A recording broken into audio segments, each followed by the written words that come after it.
ನಮಸ್ಕಾರ ರೀ ಎಲ್ಲರಿಗೂ ಜವಾರಿ ಊಟಕ್ಕೆ ಸ್ವಾಗತ ರೀ. ಇವತ್ತು ನಾ ಮಾಡಾಕತ್ತೀನಿ ಸ್ಪೆಷಲ್ ಮಸಾಲೆ ರೊಟ್ಟಿ ರೀ. ಬರೀ ಸಾದಾ ರೊಟ್ಟಿ ತಿಂದು ಬೇಸರಾಗಿರ್ತೈತಿ, ಅದಕ್ಕೆ ರೊಟ್ಟಿ ಮಸಾಲೆದು ಮಾಡ್ಬೇಕಂತ ಹೇಳಿ ನಾ ತಯಾರು ಮಾಡೀನಿ ರೀ.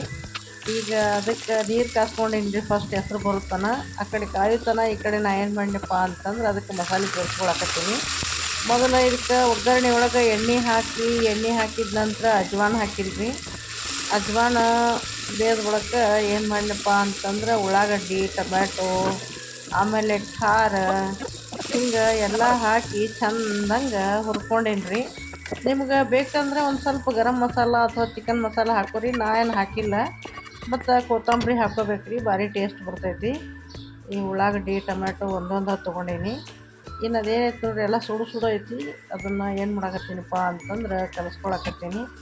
ಇನ್ನು ಸ್ವಲ್ಪ ಸಣ್ಣಂಗೆ ನೀರು ಹಾಕ್ಕೊಂಡು ಎಷ್ಟೆಷ್ಟು ಬೇಕು ಅಷ್ಟಷ್ಟು ಚೆಂದಾಗಿ ನಾದ್ಕೊಳ್ಳೋದ್ರಿ. ಹಿಟ್ಟು ಎಷ್ಟು ನೈಸ್ ನಾದಬೇಕು ಅಂತಂದ್ರೆ ಬಾಯಾಗಿಟ್ರೆ ರೊಟ್ಟಿ ಕರಗಬೇಕು ನೋಡ್ರಿ, ಅಷ್ಟು ಚಂದ ನಾದಬೇಕು. ಯಾಕಂದ್ರೆ ರೊಟ್ಟಿ ಮಾಡೋದು ಎಲ್ಲನೂ ಯಾವುದ್ರ ಮೇಲೆ ಅವಲಂಬನೆ ಆಗೈತಪ್ಪ ಅಂತಂದ್ರೆ ಹಿಟ್ಟು ನಾದೋದ್ರ ಮೇಲೆ ಐತ್ರಿ. ಚಂದ ನಾದಿದ್ವಿ ಅಂತಂದ್ರೆ ಎಕ್ದಮ್ ಭಾರಿ ರೊಟ್ಟಿ ಹಾಕ್ಕವ್ರಿ. ಇಲ್ಲ ಅಂತಂದ್ರೆ ಹರ್ಕೊಂಬರ್ಕಾಗಕ್ಕೆ ಚಾಲು ಹಾಕ್ಕವು. ಅದಕ್ಕೆ ಈಗ ರೊಟ್ಟಿ ಹಿಟ್ಟು ನಾದ್ಕೊಂಡ್ರಿ ರೀ. ಮತ್ತು ಅದಕ್ಕೆ ಹಚ್ಚಾಕ ಒಂದು ಸ್ವಲ್ಪ ಒಣ ಹಿಟ್ಟು ತೊಗೊಂಡಿನಿ ರೀ ಜೋಳದ್ದು.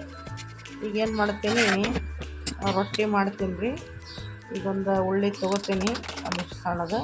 ಆಮೇಲೆ ಏನು ಮಾಡ್ತೀನಪ್ಪ ಅಂತಂದ್ರೆ ರೊಟ್ಟಿ ಮಾಡೋಕ್ಕೆ ಚಾಲು ಮಾಡೀನಿ. ಅದ್ರಾಗ ಉಳ್ಳಾಗಡ್ಡಿ ಟೊಮ್ಯಾಟೊ ಕೊತ್ತಂಬರಿ ಆಗಿರೋದ್ರಿಂದ ಒಂದು ಸ್ವಲ್ಪ ಮಟ್ಟಿಗೆ ಸೈಡಿಗೆ ಸಿವು ಚಾನ್ಸಸ್ ಇರ್ತೈತಿ. ಅದಕ್ಕೊಂದು ಸ್ವಲ್ಪ ನೋಡಿ ಮಾಡಿ ಮೆತ್ತಗೆ ಬಡಿಬೇಕು.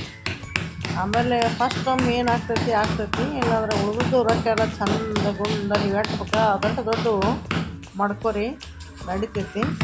ಅದು ಏನಾಗ್ತೈತಪ್ಪ ಅಂತಂದ್ರೆ ಅಷ್ಟರೊಳಗೆ ಅದು ಮಸ್ತಂಗೆ ನೆನಗಿರ್ತೈತಿ, ಚಂದ ರೊಟ್ಟಿ ಹಾಕ್ತಾವೆ ನೋಡಿರಿ. ಇಲ್ಲ ಎಷ್ಟು ದೊಡ್ಡ ರೊಟ್ಟಿ ಮಾಡೀನಿ. ಅದ್ರಾಗ ಏನು ಬೇಕಾದ್ರೆ ಹಾಕಿ, ಎಳ್ಳು ಬೇಕಾದ್ರೂ ಹಾಕ್ಬೋದು ತಿನ್ನಕ್ಕೆ ಮೇಲೆ ಉದುರಿಸ್ಕೊಂಡು. ನಾ ಎಳ್ಳಿನ ಹಾಕೀನಿ ರೀ, ಅಜ್ವಾನ ಹಾಕಿದ್ದೀನಿ ನನ್ನ ಕಾರಣಕ್ಕೆ.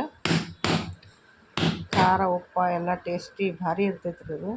ಇದ್ರ ಜೋಡಿ ನಾವೇನು ಬೇಕಿದ್ರೆ ಕಾಯಿಪಲ್ಯ ತಿನ್ಬೋದು, ಬ್ಯಾಡದಿದ್ರೆ ಬಿಡ್ಬೋದು. ಈಗ ರೊಟ್ಟಿ ತವ್ಯಾಗ ಹಾಕಿ ಅದು ಮ್ಯಾಲಿನ ಸೈಡ್ ಏನು ಮಾಡಿನಪ್ಪ ಅಂತಂದ್ರೆ ನೀರು ಹಚ್ಚೀನಿ ರೀ ಚಂದಂಗೆ. ಇನ್ನು ಅದು ಬೇಯುತನ ನಾ ಏನೋ ಒಂದು ರೊಟ್ಟಿ ಬಡಿತೀನಿ ರೀ. ಅದನ್ನು ಪಲ್ಟಿ ಮಾಡಿ ಹಾಕಿದ್ನಿ. ಇನ್ನು ಪೂರಾ ಚಂದಂಗೆ ಕೆಂಪಾಗುತ್ತಾನ ಅದನ್ನು ಬೇಯಿಸ್ಕೊಳ್ಳೋದ್ರಿ. ಬೇಯುತನ ನಾ ಏನು ಮಾಡ್ತೀನಪ್ಪ ಅಂದ್ರೆ ಈ ಕಡೆ ರೊಟ್ಟಿ ಮಾಡ್ತಿರ್ತೀನಿ. ಬೇಯ್ದಾದ್ಮೇಲೆ ಒಂದು ಸ್ವಲ್ಪ ಎಣ್ಣೆ ಹಚ್ಚಿ ಚಂದಂಗೆ ಅದನ್ನು ಬೇಯಿಸ್ಕೊಳ್ಳೋದ್ರಿ. ರೊಟ್ಟಿ ರೆಡಿ ಆಯ್ತು ನೋಡಿರಿ. ಮಸಾಲೆ ರೊಟ್ಟಿ ತಿನ್ನಕ್ಕೆ ಭಾಳ ಭಾರಿ ಅನ್ನಿಸ್ತೈತಿ ರೀ. ಮಸಾಲೆ ರೊಟ್ಟಿ ರೆಡಿ.